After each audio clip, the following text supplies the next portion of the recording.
8 kilometre हमारा एक गांव है, बहुत ही खूबसूरत, और इसका एक बहुत बड़ा नाम भी है। यहाँ के लोग सियासत में भी हिस्सा लेते हैं, और काफ़ी लोग पढ़े लिखे लोग हैं यहाँ पे। आज हम आपको यहाँ आने का मकसद है कि यहाँ पे मैंने बहुत सुना था भिम्बर में लोग 0 पॉइंट होटल पे जाते हैं।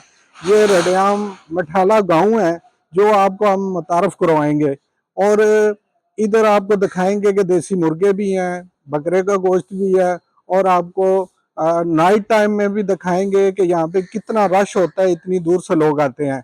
और मेरा कैमरामैन इसके बाद हम दिखाएंगे आपको, विजिट कराएंगे पूरा। ये देखें, ये पॉइंट।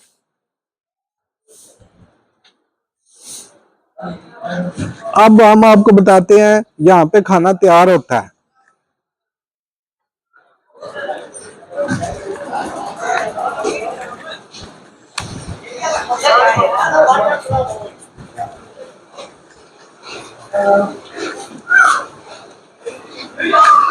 अस्सलाम वालेकुम, इस वक्त हम मौजूद है, यहाँ पे खाना तैयार होता है। ये देखें जनाब।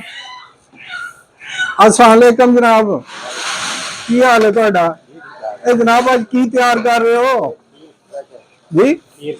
माशाल्लाह। ये देखें जी, घर में खीर पकाना बड़ा मुश्किल है क्योंकि चीनी भी महंगी हो चुकी है। ये देखें होटल में जनाब खीर भी तैयार हो रही है, और ये आपको दिखाते हैं दफ्तर यहाँ पे 0 पॉइंट का।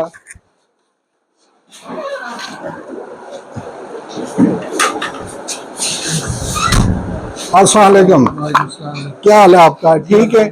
तो आज क्या क्या जनाब ऑर्डर है आपके? ऑर्डर सर 3-4 लगे हुए हैं अभी। अच्छा, तो नाइट टाइम ज्यादा रश होता है या डे को होता है? Night night.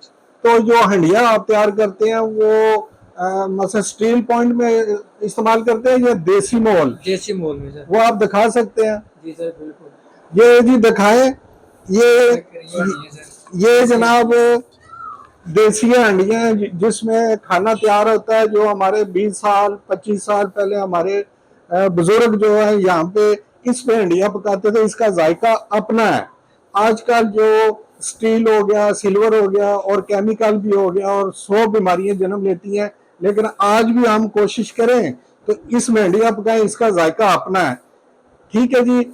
और ये भिम्बर में काफी दूर दूर लोग यहाँ पे खाना खाने के लिए आते हैं, और जिससे पूछा है तो बहुत टेस्ट है, बहुत टेस्ट है। तो आज मैं मजबूरन यहाँ पे आना इत्तेफाक हुआ, और इन भाइयों से आज पूछेंगे कि यहाँ पे आप बैठते हैं, खाना खिलाते हैं, वो जगह भी हम आपको दिखाते हैं।